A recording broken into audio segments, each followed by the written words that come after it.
oday Sugulle Cabdi Yoome oo kamid ah odayaasha magaalada Burco ayaa hadallo dur xula ku gunay maayirka magaalada Burco Maxamed Yuusuf Cabdiraxmaan Muraad iyo sidoo kale barasaabka cusub ee gobolka Togdheer iyo maayirka waa laba nin oo isku maran ina Muraadna waa la mid waxa dhalay reer Xuseen aabina waxa dhalay reer Xuseen caalalay bayna qabsatay inteena kale waxaynu la shaqaynaynaa oo aynu baarbaaranayna ku xigeenadaynu baarbaaranayna in intii kale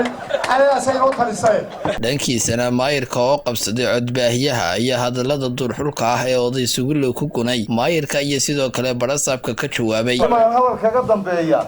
waxaan u maleynayaa inaanu dhowr casho shaahayn Sugulle waa Sugulle war Sugulle uu naga waxa uu sheegaya barigii hore aan nala ku yar xaman jiray inkastoo inta dadka aan ku haysana ay tahay si daraba magaalada markii aan u ogolaanay inuu soo galo aanu saafaa tigidhka siinay halkan wuxuu ku leeyahay guri $500,000 intuu dumiyay 20 suuli ka dhigto uu hor fadhiyaa managa maxaystaan isaga maxaysataa gudoomiyaha gabiyahanba hadalladaasi maayirku ku gunay oday Sugulle Cabdi Yoome waxa raali gelin buuxda ka bixiyay barasaabka gobolka Maroodijeex Jaamac Xaaji Axmed nin baalkan ka yiri maayirkaaga Burco waa kaare dekaaro kale meeshu maro siiga iyo wax badan baa ka kacay